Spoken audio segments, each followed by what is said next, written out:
Assalamualaikum warahmatullahi wabarakatuh. Salam guru penggerak, bergerak bersama, hebat semua. Perkenalkan, saya Ria Anggreni, calon guru penggerak angkatan 7. Pada kesempatan kali ini, saya akan memaparkan aksi nyata modul 1.4 Budaya Positif. Aksi nyata budaya positif ini ada dua kegiatan. Aksi nyata yang pertama yaitu pembuatan kesepakatan kelas bersama semua warga kelas.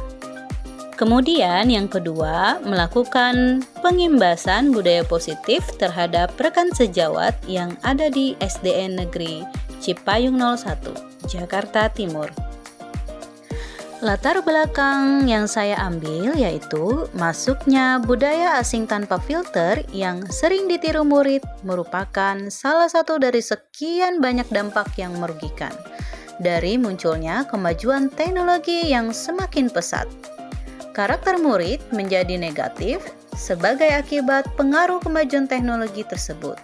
Menanamkan kembali nilai-nilai karakter baru penerapan budaya positif di sekolah merupakan salah satu cara yang tepat untuk mengatasi permasalahan ini. Budaya positif adalah nilai-nilai keyakinan-keyakinan dan kebiasaan-kebiasaan di sekolah yang berpihak pada murid, agar murid dapat berkembang menjadi pribadi yang kritis, penuh hormat, dan bertanggung jawab. Hal ini sesuai dengan tujuan pendidikan menurut Ki Hajar Dewantara, yaitu menuntun anak dengan segala kodrat yang ada agar mereka dapat mencapai keselamatan dan kebahagiaan, baik sebagai manusia maupun sebagai anggota masyarakat. Dalam menciptakan budaya positif di sekolah, dibutuhkan kolaborasi antara guru dengan kepala sekolah, peran serta orang tua, lingkungan masyarakat, dan tentunya dengan murid itu sendiri. Dengan diterapkannya budaya positif tersebut, diharapkan murid akan memiliki karakter yang kuat sesuai dengan nilai-nilai kebajikan yang tercermin dalam profil pelajar Pancasila. Tujuan aksi nyata yang pertama, memfasilitasi murid untuk dapat menyampaikan aspirasinya dan melaksanakan keyakinan yang telah disepakati atas kesadaran dirinya dengan penuh tanggung jawab. Yang kedua, mewujudkan murid yang memiliki karakter positif sesuai dengan profil pelajar Pancasila. Tolak ukur keberhasilan dari aksi nyata ini yaitu yang pertama, murid dapat melaksanakan keyakinan yang telah disepakati dengan kesadaran diri. Kemudian yang kedua, terwujudnya pembiasaan-pembiasaan baik sehingga tercermin karakter profil pelajar Pancasila.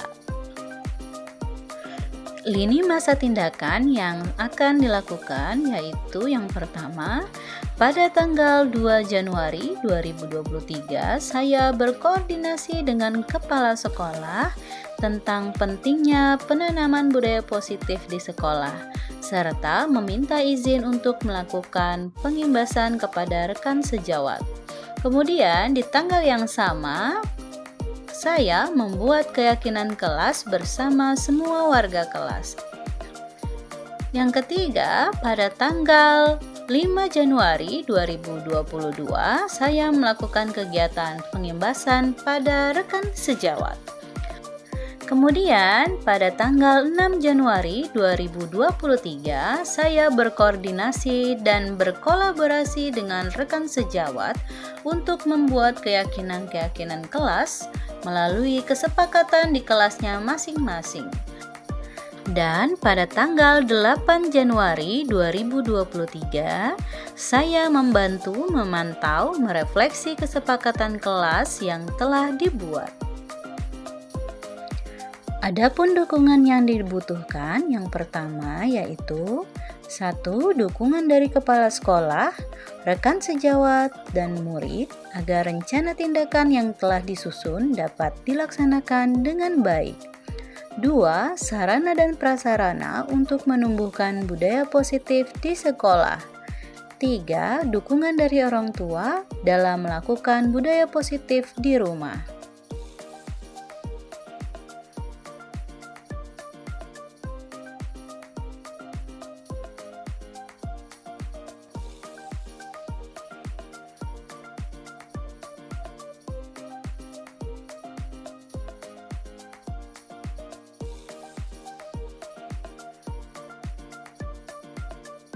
Berikut ini aksi nyata pembuatan kesepakatan kelas bersama semua warga kelas. Assalamualaikum warahmatullahi wabarakatuh.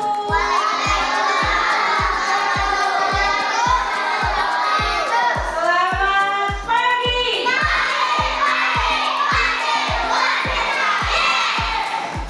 Ya, di pagi hari ini Bu Guru mau kalian kita sama-sama membuat kesepakatan kelas. Setuju?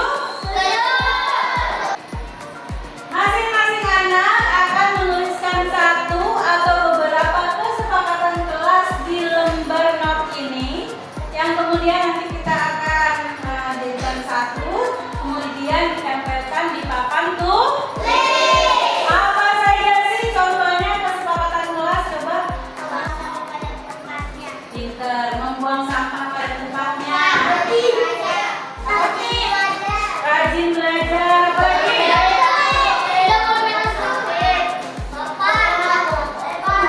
Tidak bermain lato-lato di kelas, betul? Apa lagi? Sopan kepada. Ya betul, jangan berantem, hebat. Ya, jadi kamu menuliskan satu-satu di sini ya. Oke? Guru gantikan ya.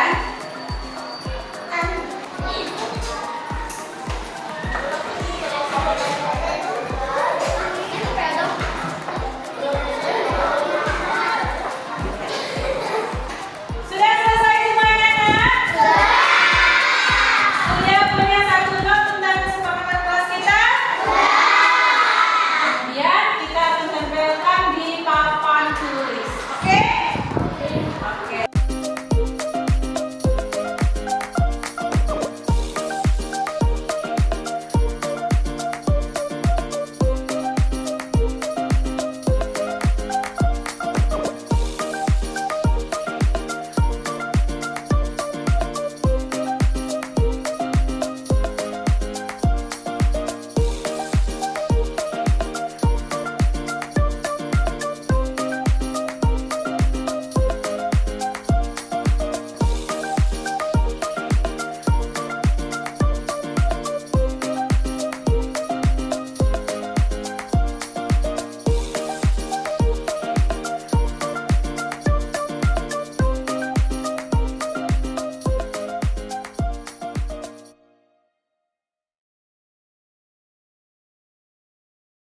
Bismillahirrahmanirrahim. Assalamualaikum warahmatullahi wabarakatuh. Waalaikumsalam warahmatullahi wabarakatuh. Yang terhormat Ibu Kepala Sekolah SDN Cipayung 01, Ibu Tumin MMPD. Yang terhormat Bapak Ibu guru sekalian yang hadir pada hari ini. Puji syukur kehadirat Allah Subhanahu wa Ta'ala yang telah memberikan segala rahmat dan karunia-Nya kepada kita semua, sehingga kita dapat berkumpul kembali dalam kegiatan pada pagi hari ini dalam keadaan sehat. Salat serta salam tidak lupa, mari sama-sama kita sanjungkan kepada baginda Nabi besar Muhammad SAW yang telah membawa kita dari zaman kejahilian kepada zaman terang benderang. Yang mudah-mudahan kita yang hadir pada hari ini mendapatkan syafaatnya di yaumil akhir nanti. Amin. Amin ya rabbal alamin.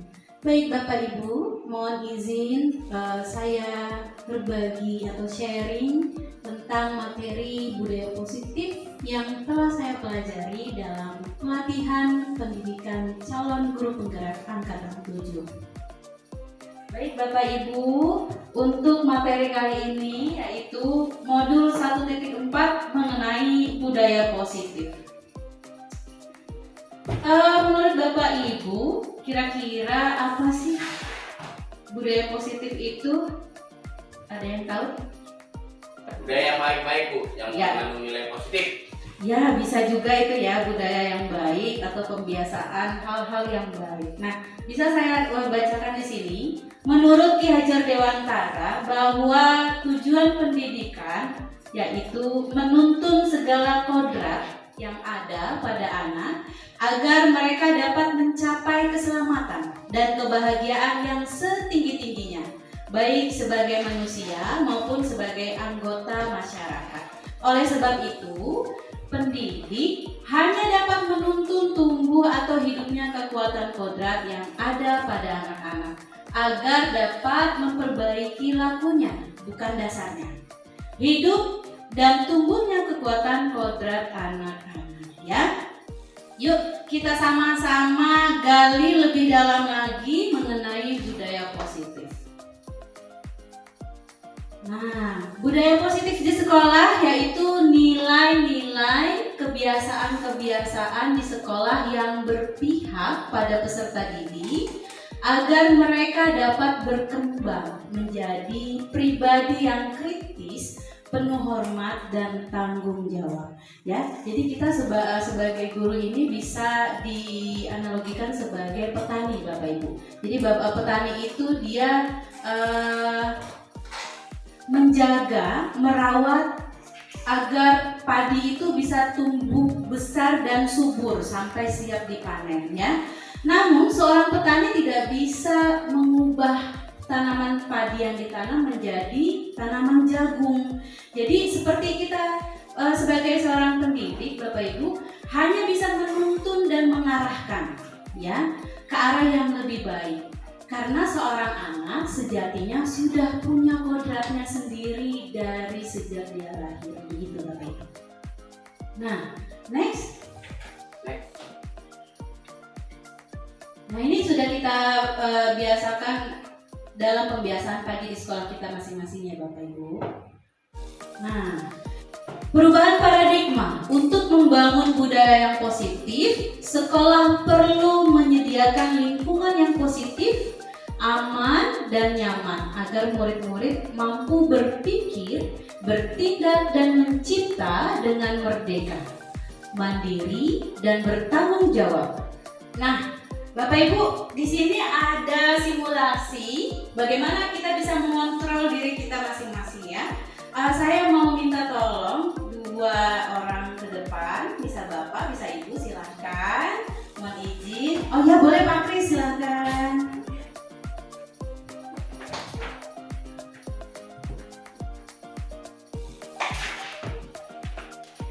Ya, Pak Kris dan Pak Awan, ya, terima kasih atas waktunya Bapak. Perkenalan dulu, sudah tenang?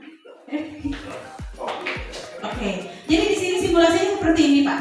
Bapak pasti punya barang berharga atau prinsip dalam hidupnya, pasti punya kan? Oh iya. Ya, Bapak taruh di genggaman Bapak, jangan sampai Pak Kris tahu.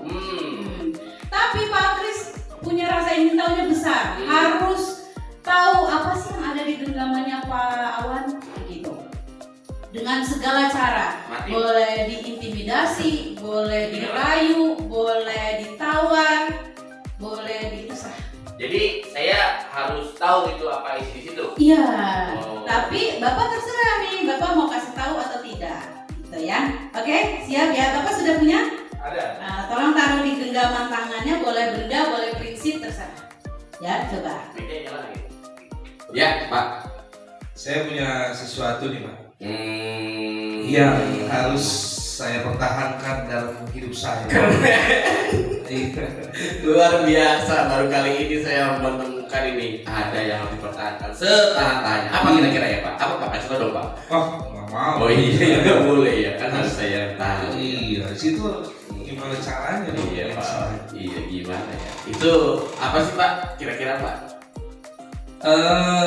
Nggak begitu besar nih Pak ya, Iya. tapi bermakna besar. Bermakna. Wow.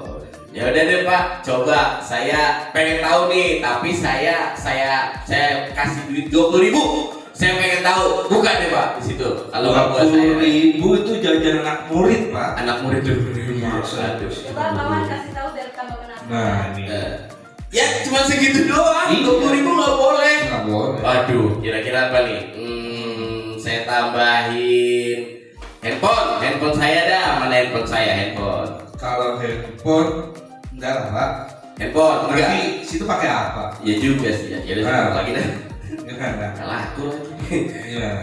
Laptopnya Buria. Ya jangan. Jangan juga nanti Ini buat saya. saya, Pak. Iya. Mana? Apa lagi Pak? Ya udah deh Pak. Sekarang gini aja deh Pak. Apa tuh? Bapak tuh ganteng banget Pak. Udah biasa lah. Coba Pak, Kalau orang ganteng, baik hati, tidak sombong, pasti ngasih Pak. Coba Pak. Iya. Nggak ada kata. Bohong kali ya? Emang ada? Ada. Oh, ada. Masih ada berarti ya Pak? Masih. Masih. Oh masih bikin gambar tangannya. Ya udah gini Pak. Karena gini aja, kalau Bapak nggak mau ngasih, Ya. nanti saya bilangin sama teman saya semuanya itu Pak, tukang jagoan semua, ntar diambil Bapak, direbut. Wah, Anda mengintimidasi. Ya gimana lagi? Cuma pengen penasaran doang, pengen banget Pak, pengen. Gak bisa ya Pak? Gak bisa, jangan. Pokoknya ini saya nggak mau. Bener-bener gak mau. Saya nggak mau dia pokoknya.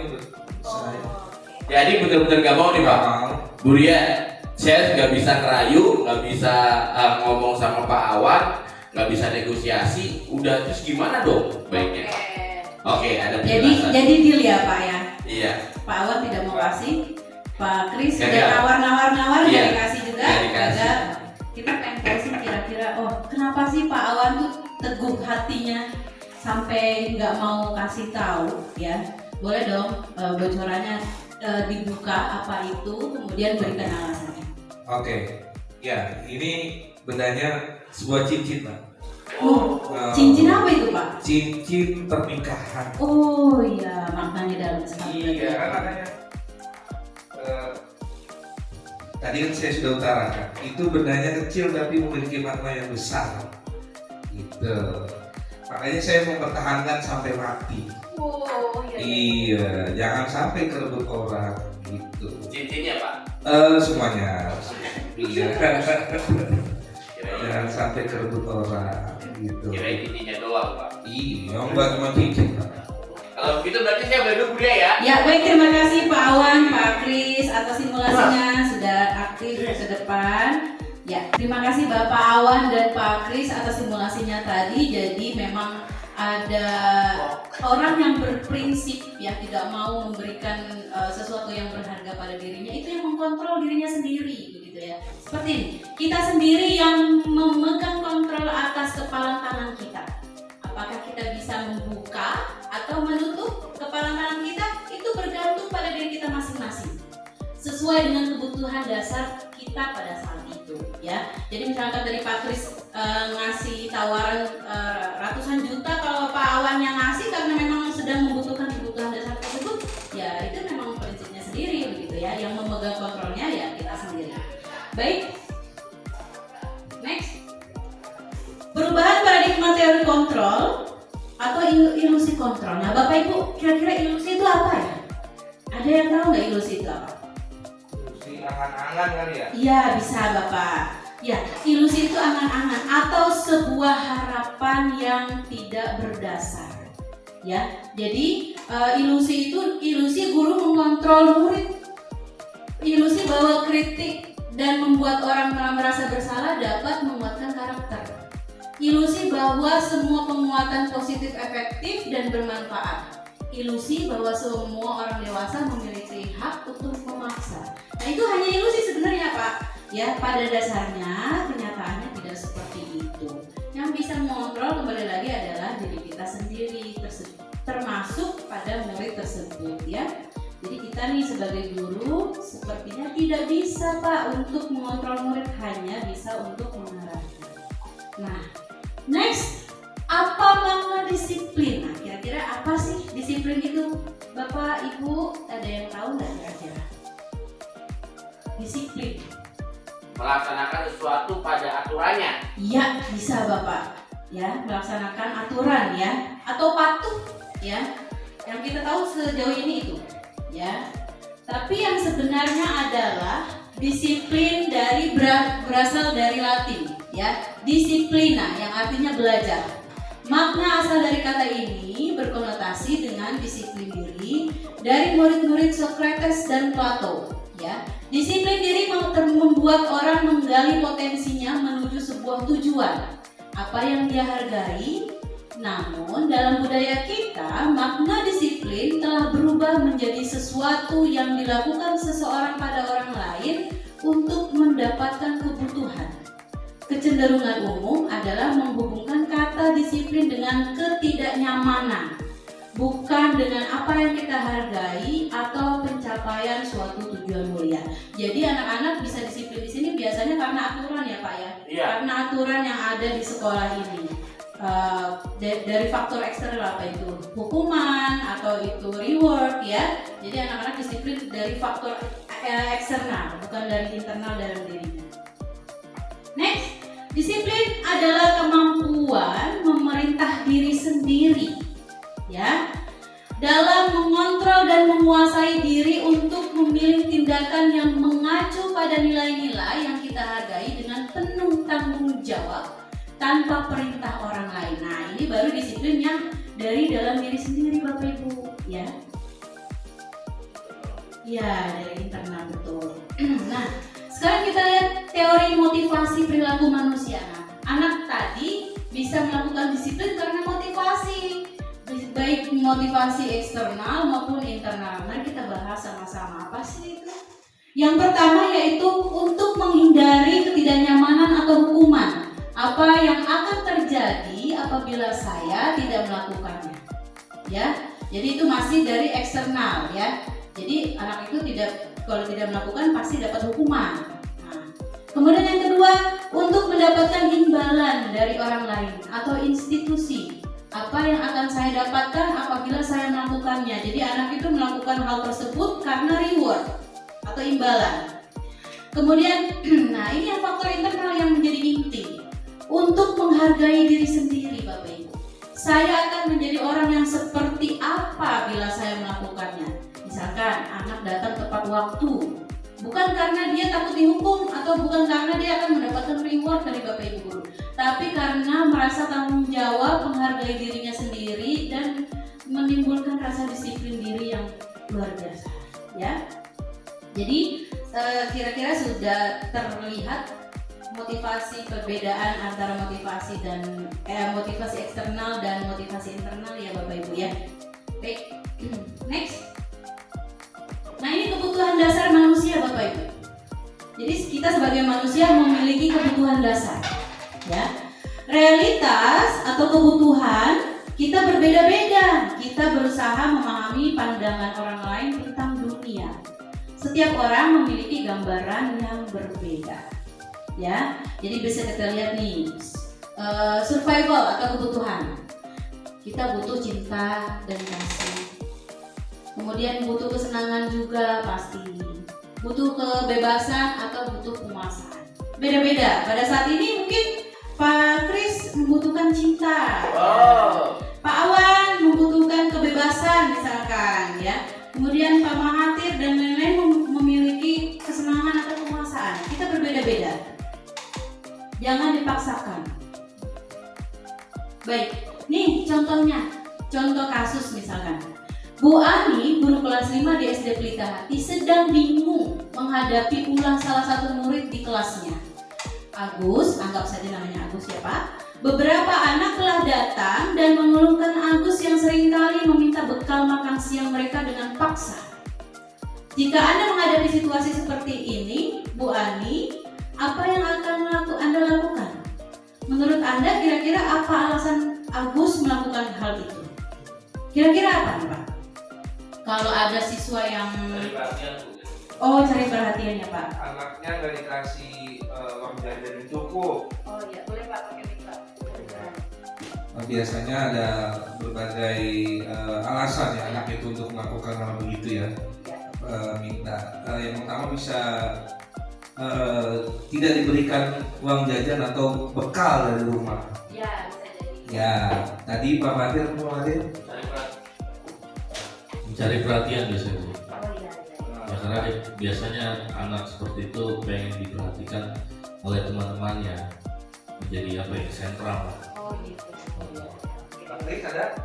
Kris, gimana?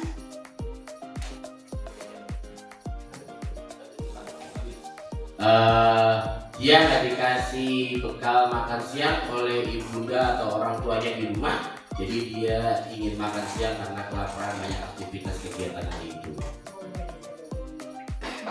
Jadi tidak ada yang salah dari Bapak Ibu ini, pendapatnya dari Pak Mahathir, dari Bapak Awan dan yang lainnya, masing-masing punya pendapat ya.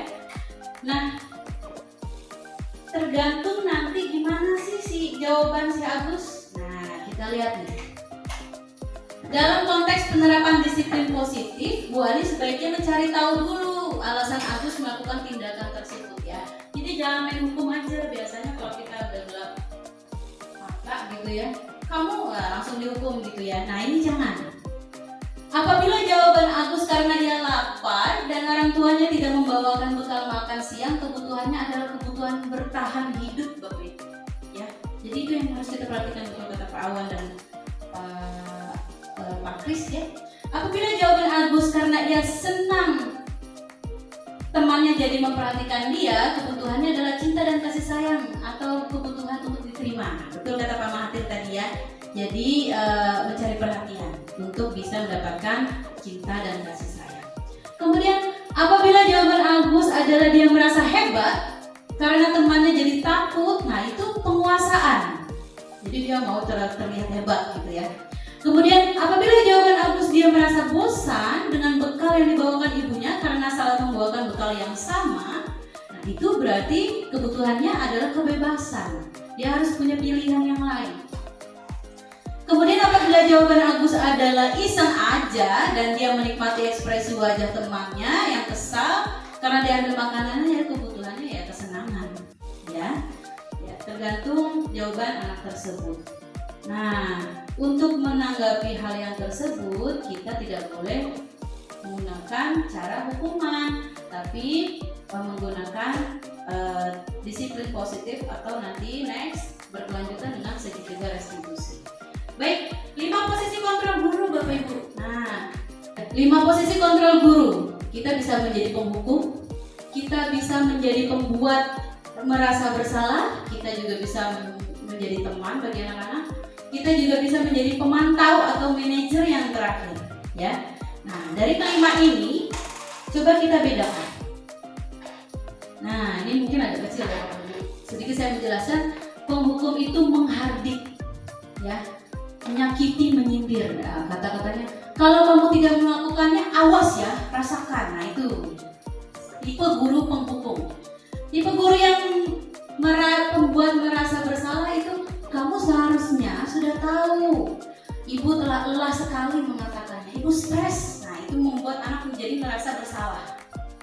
Kemudian bagaimana posisi kontrol menjadi seorang teman?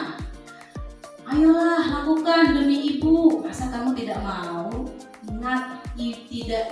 Ingat tidak ibu pernah bantu. Nah itu kita sebagai teman, ya, memposisikan kita sebagai teman kepada siswa. Nah beda lagi dengan posisi kontrol pemantau. Jadi kalau misalkan anak melanggar aturan, dia hanya bilang coba kau ingat lagi apa peraturan yang ada di sekolah. Jadi posisi guru hanya memantau. Kamu ingat nggak keyakinan kelas kita, gitu ya? Itu kata-katanya. Kemudian sebagai manajer, nah ini tingkatan sebagai manajer adalah tingkatan yang paling tinggi Bapak Ibu. Jadi di antara posisi kontrol kita harusnya sebagai manajer Bapak Ibu. Bagaimana menjadi posisi manajer? Nah dengan mengajukan pertanyaan. Bukan kamu nanya, kamu nanya. Kamu bertanya-tanya. Ya, contohnya seperti ini. Apa yang kita yakini? Apa yang bisa kau kerjakan untuk memperbaiki kesalahan ini? Nah itu sebagai manajer, kita dekati anaknya, kita kasih pertanyaan-pertanyaan yang membangun. Kenapa sih bisa seperti itu? Kenapa kamu melakukan hal itu? Kira-kira untuk mengantisipasi hal ini terjadi lagi, apa yang bisa kamu lakukan ke depan? Nah itu sebagai manajer ya Bapak Ibu. Nah kalau itu dengan kata-katanya ya Bapak Ibu ya. Nah kita lihat hasilnya. Kalau kita sebagai penghukum, hasilnya ada apa yang dihasilkan? Anak-anak tuh malah memberontak, menyalahkan orang lain dan bahkan berbohong. Karena apa? Dia takut dihukum. Kamu mencuri ya? Nah, dia pasti berbohong karena takut dihukum, gitu ya. Kemudian kalau pembuat merasa bersalah, hasilnya akan menyembunyikan atau menyangkal atau berbohong, sama aja ya tadi ya. Kemudian teman. Kalau kita sebagai teman, nanti anak bakal akan merasa ketergantungan, ya. Biasa aja guru kan udah kayak teman aku gitu ya. Kemudian pemantau, menyesuaikan diri bila diawasi. Nah jadi kalau anak mematuhi aturan itu cuma kalau ada bapak ibu gurunya aja. Kalau nggak ada bapak ibu gurunya ya sudah ya. Kemudian Nah ini sebagai manajer hasilnya akan menguatkan pribadi. Jadi anak itu terbentengi secara mandiri. Dia akan melakukan aturan-aturan tersebut dengan dari dirinya sendiri. Gitu. Baik, Bapak Ibu. Next. Nah, pernyataan dan ini siapa yang mengatakan? Saya kecewa sekali dengan kamu. Nah, ini adalah sebagai kontrol pembuat merasa bersalah. Saya kecewa sekali dengan kamu. Kenapa sih kamu melakukan itu? Nah, membuat anak itu menjadi merasa bersalah. Kalau penghukum tipenya dia ngomongnya gini, kamu tidak pernah benar melakukannya. Kamu harus gini. Nah, itu tipe penghukum. Kalau sebagai teman ya tadi, ayolah lakukan demi Bapak Ibu. Nanti kalau misalkan tidak kamu lakukan, nanti guru diomelin sama kepala sekolah. Nah, itu merasa teman ya. Ayolah. Pemantau, apakah kamu mau mendapatkan stiker bintang hari ini? Nah, pemantau itu bisa dikomunikasikan dengan reward. Apa kamu mau mendapatkan stiker bintang hari ini? Gitu ya. Kemudian sebagai manajer, bagaimana kamu bisa menyelesaikan masalah ini? Jadi kita mengembalikan kepada peserta didik tersebut, ya. Kemudian bagaimana kamu bisa menyelesaikan masalah ini tadi manajer ya? Kamu selalu yang paling terakhir. Nah, itu juga sebagai penghukum. Nah, budaya positif adalah tujuan terakhir, tujuan akhir salah satu upaya untuk menuntun murid kita sesuai kodratnya. Jadi budaya positif itu adalah tujuan terakhir. Yang pertama yaitu peraturan kelas. Pasti kita punya peraturan kelas ya Bapak Ibu ya. Kemudian kita naik keyakinan kelas. Setelah kita membuat peraturan kelas, anak-anak juga harus yakin atas keyakinan peraturan kelas tersebut. Kemudian setelah keyakinan kelas sudah terwujud, maka terwujudnya juga lingkungan yang positif. Setelah lingkungan yang positif, nah lingkungan positif itu akan berubah menjadi budaya yang positif. Jadi sudah membudaya. Next, keyakinan kelas. Nah, kira-kira apa sih keyakinan kelas? Sama seperti kalau kayaknya kita sudah mempraktekkan di kelas ya Bapak Ibu, sama aja kayak kesepakatan kelas. Keyakinan kelas adalah nilai-nilai kebajikan atau prinsip-prinsip universal yang disepakati bersama secara universal, lepas dari latar belakang suku, negara, bahasa maupun agama. Nah, menurut Gosen tahun 1998, suatu keyakinan akan lebih memotivasi seseorang dari dalam diri atau intrinsik. Seseorang akan lebih bersemangat untuk menjalankan keyakinannya daripada hanya sekedar mengikuti serangkaian peraturan. Nah, karena biasanya anak kalau disuruh-suruh itu malas Pak. Jadi harus ada motivasi dari dalam dirinya sendiri. Next. Ini adalah peraturan, kemudian dari peraturan itu termasuk dari keyakinan kelas atau kebajikan yang dituju. Yang pertama, peraturan selalu kembalikan buku ke tempatnya. Nilai kebajikannya adalah tanggung jawab. Yang kedua, peraturan dilarang mengganggu orang lain. Kebijakan yang dituju yaitu menghormati orang lain dan diri sendiri. Peraturan yang ketiga, hadir di sekolah 15 menit sebelum pembelajaran dimulai. Kebijakannya adalah menghormati orang lain, komitmen pada tujuan ya. Kemudian peraturan berikutnya dilarang melakukan kekerasan. Nilai kebajikannya yaitu keselamatan, menghormati orang lain ya. Kemudian peraturannya adalah dilarang menggunakan narkoba.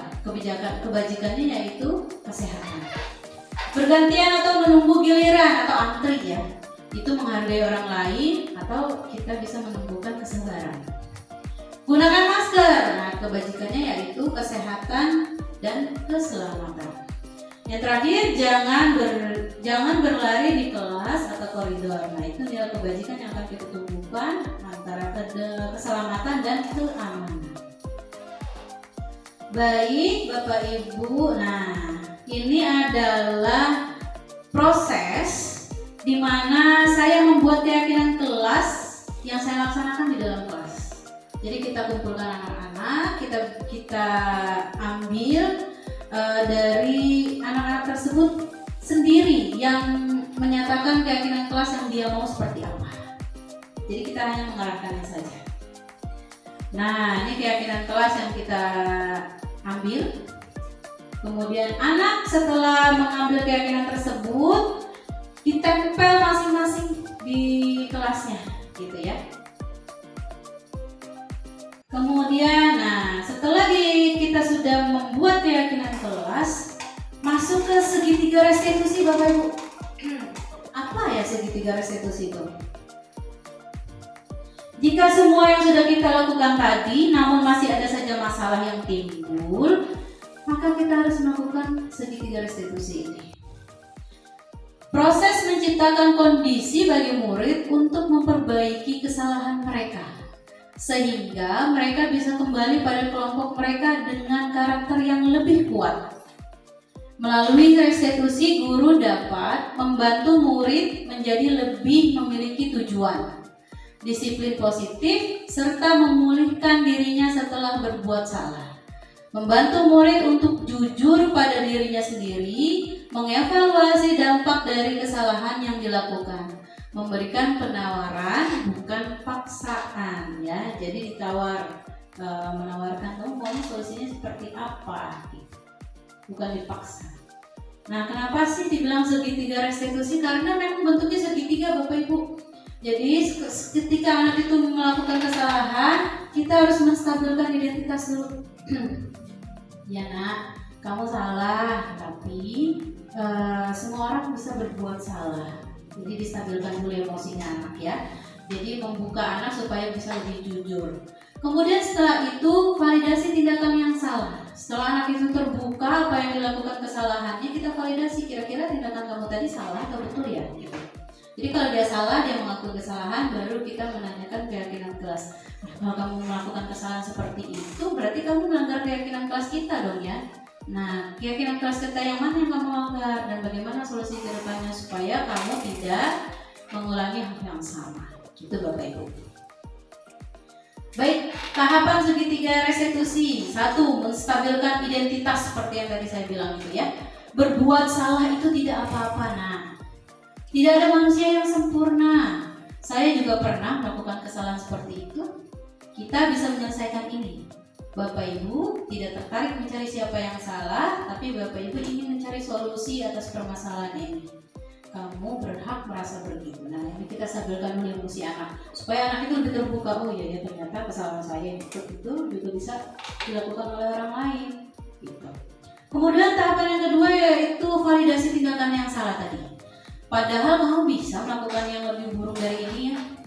Kamu pasti punya alasan mengapa melakukan hal itu. Jadi kita tanyakan alasannya. Kamu patut bangga pada dirimu sendiri karena kamu telah melindungi sesuatu yang penting buatmu. Nah, padahal anak itu berbuat salah ya teman-teman. Tapi kita bicara seperti ini luasnya. Kamu patut bangga, udah salah dibuat bangga lagi ya. Gemes ya, tapi memang seperti itu. Harusnya kalau mau menjadi posisi kontrol sebagai seorang manajer. Nah, yang ketiga yaitu menanyakan keyakinannya. Apa yang kita percaya sebagai kelas atau keluarga? Apa nilai-nilai umum yang kita telah sepakati? Nah, jadi kan dia flashback ke belakang, kita pernah sepakati apa sih? Apa bayangan kita tentang kelas yang ideal? Kamu mau jadi orang yang seperti apa? Nah, setelah itu kan kita tahu nih, dia masih tahu nggak keyakinan kelasnya? Dia masih ingat nggak gitu? Baik Bapak Ibu, setelah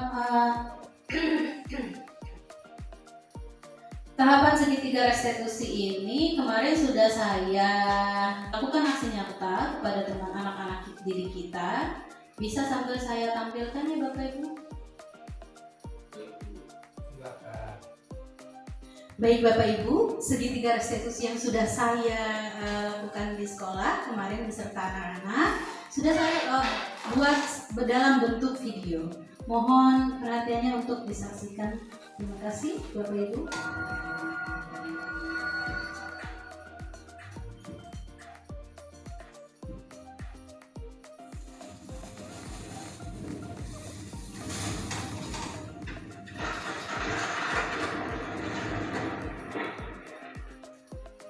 Anak-anak udah istirahat belum pada nongol pada jajan nih. Kemana? Mana nih anak-anak udah istirahat belum pada nongol pada jajan nih. Pada kemana? beli bang. Ya bang, Dek. Ya Allah, beli ah. Ajaran dikit apa lu gantian. Ya bang, buruan Dek. Jangan kerjaan berantem, jangan berantem. 2.000 harganya ya. Yes, yes. Ini berapa? 2.000. 2.000, oke. Terima kasih. Oke, makasih. Ferry dong. Ayo udah. Yuk, Ya, makasih ya, Bang. Sama-sama. Bukan sekalian. Oh iya, tadi Padahal udah bilang balik. Udah yuk. Bang, beli bang. DS.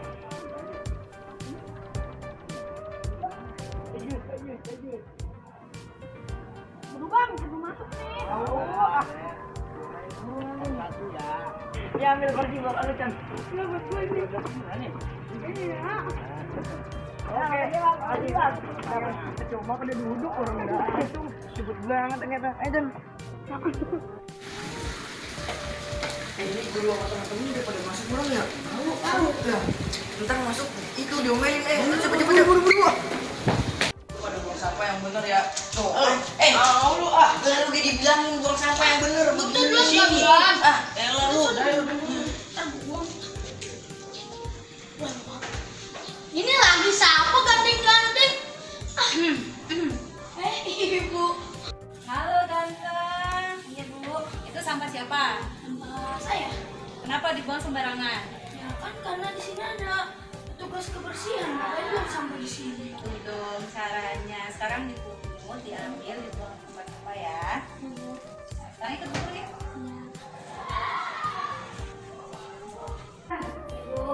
Kita duduk situ ya.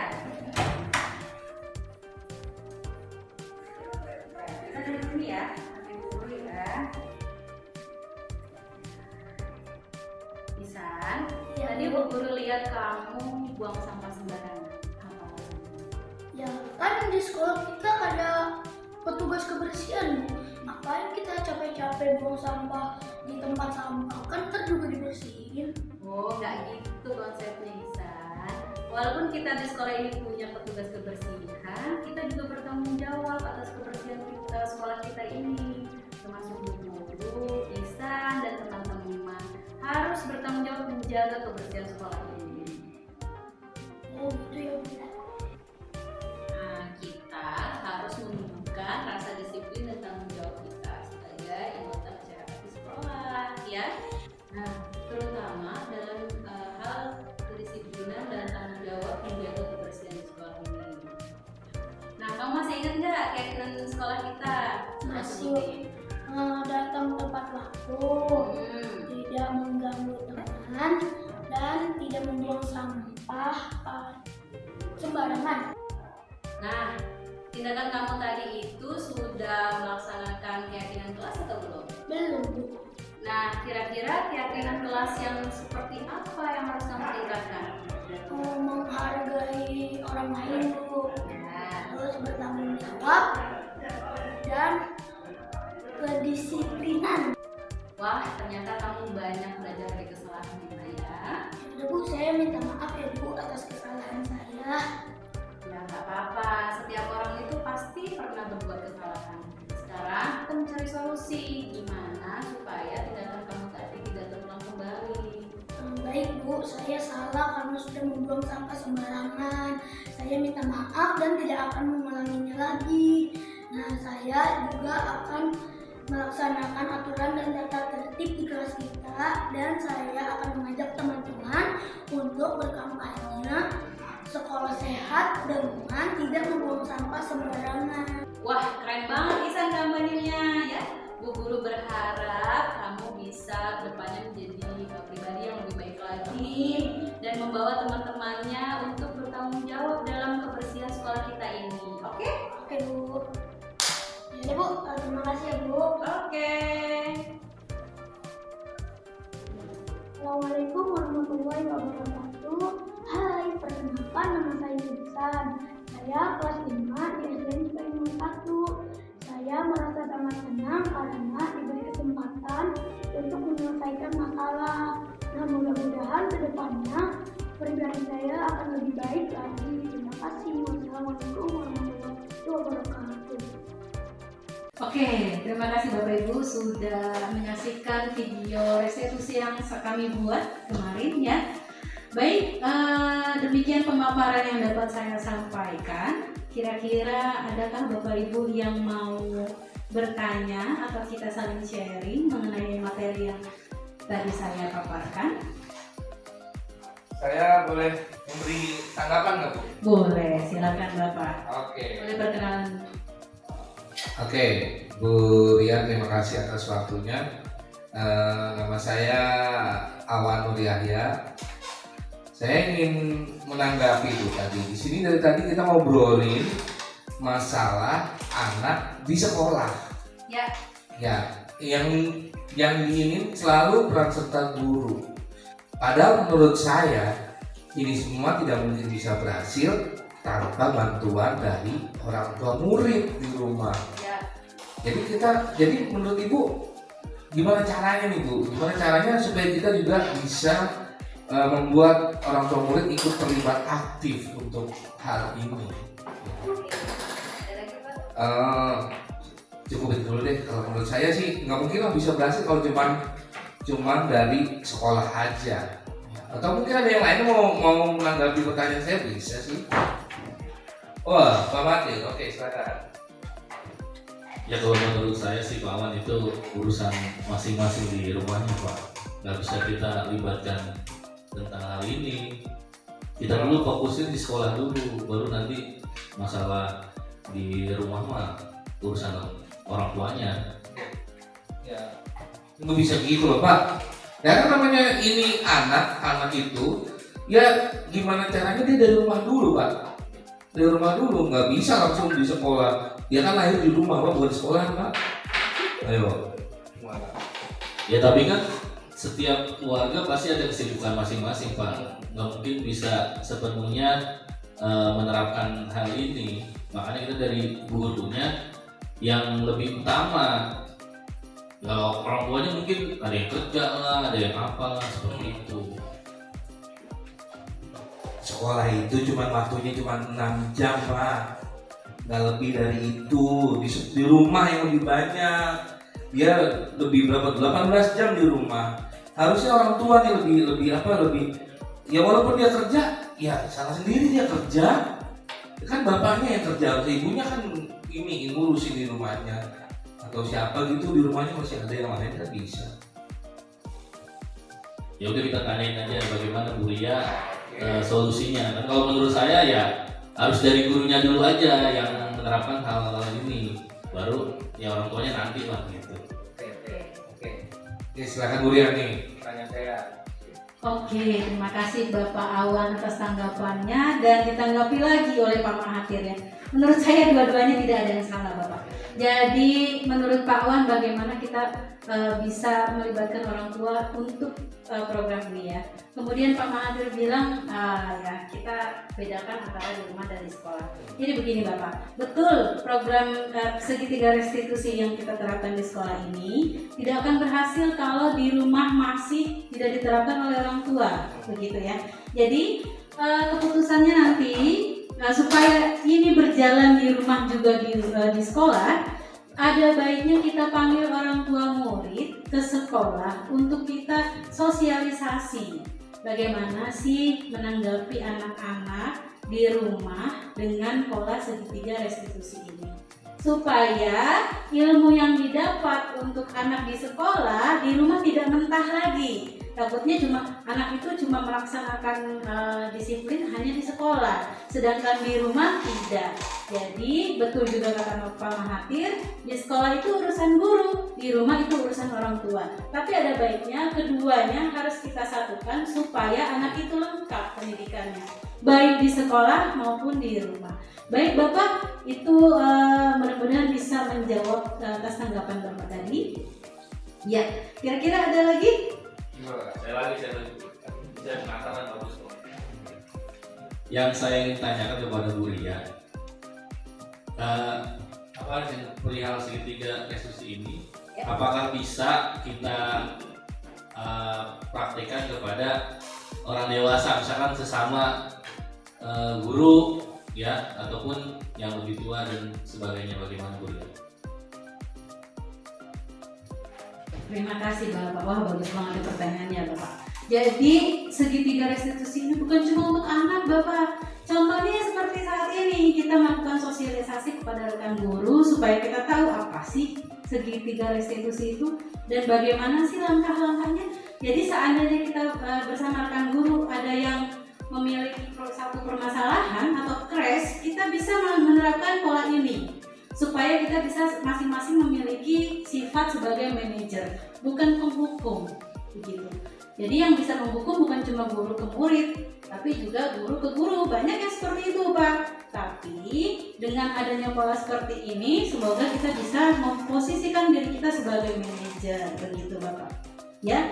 Jadi mudah-mudahan dengan sosialisasi ini kepada rekan-rekan guru semua bisa menerapkan pola restitusi ini terhadap siapapun dan dimanapun. Begitu Bapak Mahathir. Ya, ada lagi? Baik, Ibu Ria, terima kasih. Saya tertarik dengan apa yang tadi dibicarakan oleh Pak Awan, Pak Mahathir, dengan tadi ya teori yang ada di siapa sih yang bertanggung jawab penuh terhadap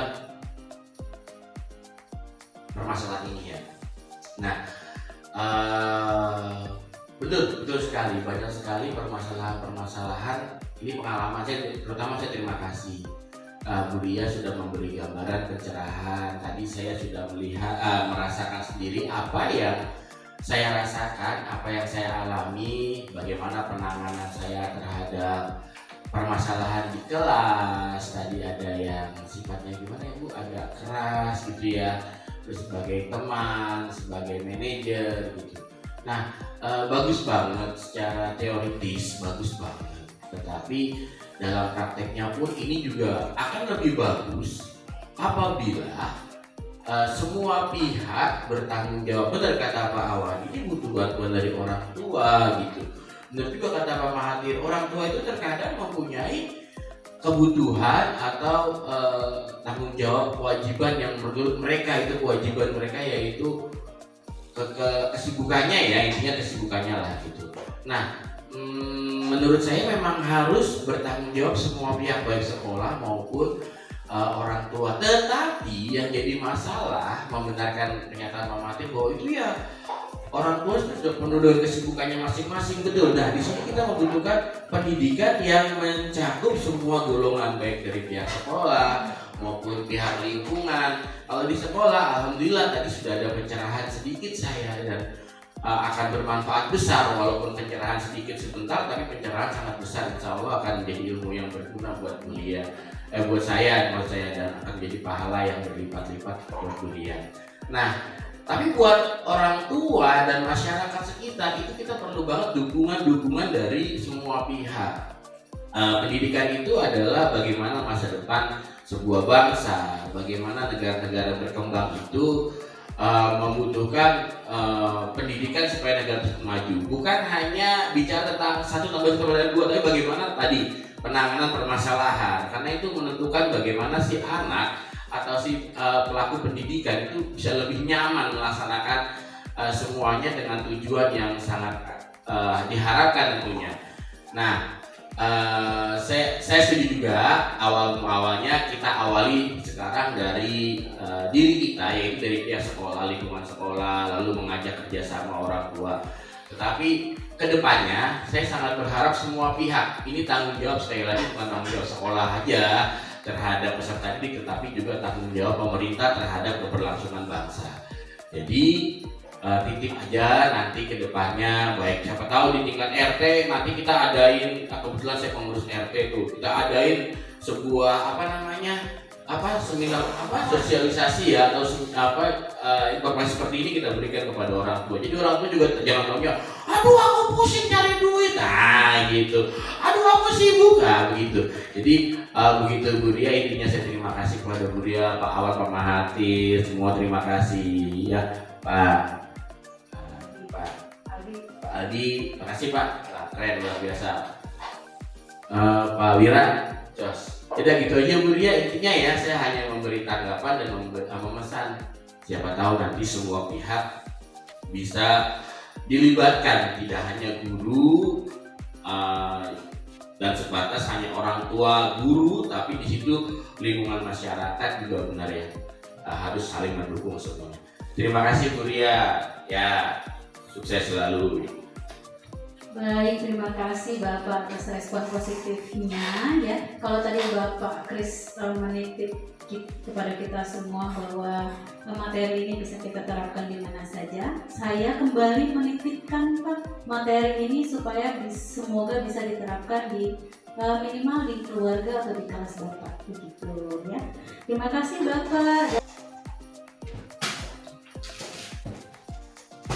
Ini sharing aja ya, Bu Ria, mungkin bisa masukan buat saya khususnya ya. Ya kemarin ada masalah ya, salah satu murid kita di kelas 6. Kita bertanding dengan sekolah tetangga ya. Namun bukan terjadi perkelahian bukan saat bermain, tapi setelah bermain saling mengejek, akhirnya dari salah satu siswa kita terpancing amarahnya. Namun sudah dilakukan penyelesaian antara saya dan juga guru dari sekolah tersebut kan. Nah, yang saya tanyakan ini Bu, bagaimana penanganan kepada si anak? Ya karena kalau kita lihat track record anak ini memang beberapa kali sering melakukan pelanggaran-pelanggaran yang ada di sekolah kita. Bagaimana cara kita sebagai guru untuk membimbing anak ini gitu. Mungkin apa kita bisa menerapkan tentang segitiga restitusi ini kepada si anak atau bagaimana Bu? Latar belakangnya gimana Pak?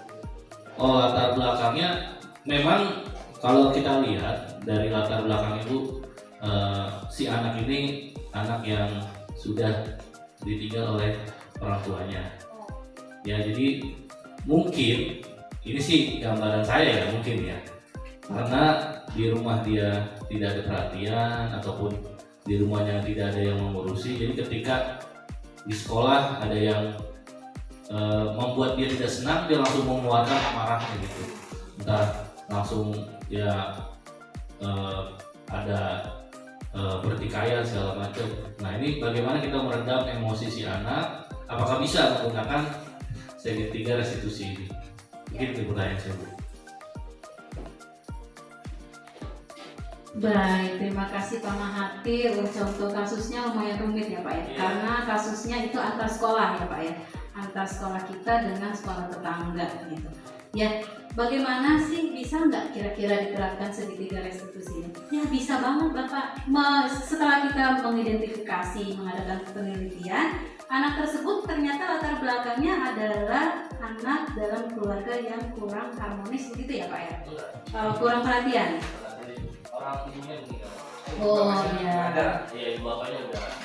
Oh iya, jadi keluarga yang tidak lengkap ya Pak, jadi membutuhkan perhatian lebih. Nah, dengan cara tersebut anak meluapkan emosinya di sekolah, begitu ya. Jadi emosinya kurang stabil. Nah, bisa kita terapkan segitiga restitusi ini Pak Mahathir. Pertama kita panggil dulu anaknya, kita stabilkan dulu identitasnya dengan cara tadi Pak nih. Kita tanyakan dulu ya. Nah, setiap orang tuh pasti pernah berbuat kesalahan. Dengan seperti itu anak nyaman jadinya. Oh iya ya Pak, ternyata yang berbuat salah itu bukan cuma saya, tapi orang lain juga pernah gitu.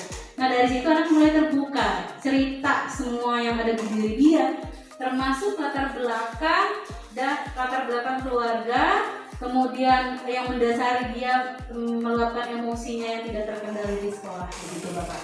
Kemudian setelah kita tahu identitasnya ternyata seperti itu, kita validasi tindakan yang salah. Kira-kira yang kamu lakukan itu salah atau tidak? Kita tanya ke anak tersebut ya. Kemudian anak tersebut pasti menyadari kalau dia itu salah. Setelah anak itu menyadari kalau hal yang dilakukannya salah ya, dia sadar itu dari dalam dirinya sendiri Bapak. Jadi kita tidak menyalahkan dia. Kalau kita menyalahkan dia merasa, oh aku disalah-salahin sih gitu ya. Tapi kalau dia menyadari dalam dirinya sendiri, dia sadar sendiri, oh iya ya, aku salah ya, gitu ya. Nah itu yang menjadi paten dari dirinya dia. Kemudian setelah dia menyadari, kita tanyakan keyakinan kelasnya. Pertama kan kita mau masuk ke kelas waktu awal-awal sekolah, kita buat kesepakatan kelas atau keyakinan kelas. Kita tanya, kemarin itu kita buat keyakinan kelas apa sih? Gitu ya. Coba kamu masih ingat atau tidak? Salah satunya adalah tidak mengganggu teman, menghargai diri sendiri, menghargai orang lain. Nah, dengan kamu bertikai atau berantem dengan orang lain, apa itu termasuk keyakinan kelas yang kamu udah sepakati? Nah, dia di situ sadar sendiri. Oh iya ya, saya punya keyakinan kelas yang saya langgar. Nah, dari situ kita tanyakan lagi bagaimana solusinya ke depan. Kita tanya, jangan kita yang menyuruh anak itu. Jadi kita tanya ke anak itu, kemudian anak itu yang punya solusi sendiri dalam dirinya. Nah, itu yang akan tertanam gitu ya, lebih tertanam dibanding disuruh-suruh sama gurunya. Oh, ya Pak, saya tidak akan mengulanginya lagi. Ya Pak, kemarin saya salah. Dia mencari solusinya sendiri atas permasalahannya itu, Bapak. Nah, setelah itu kita tinggal pantau ke depannya. Oh, dia sudah menemukan solusinya, apakah dia menjalankannya dengan baik? Nah, biasanya kalau kita sudah terapkan ini, anak tersebut bisa menjalankan solusinya sendiri, karena itu solusi yang dia bawa, dia ungkapkan sendiri gitu ya Pak. Jadi kita bisa coba Pak dalam kasus itu. Gimana Pak Matir? Ya, oke. Baik Bapak Ibu, kira-kira sampai di sini ya materi yang dapat saya sampaikan. Mohon maaf jika ada kalimat-kalimat saya yang salah dalam membawakan materi ini. Akhir kata, wassalamualaikum warahmatullahi wabarakatuh. Waalaikumsalam warahmatullahi wabarakatuh. Terima kasih Bapak Ibu.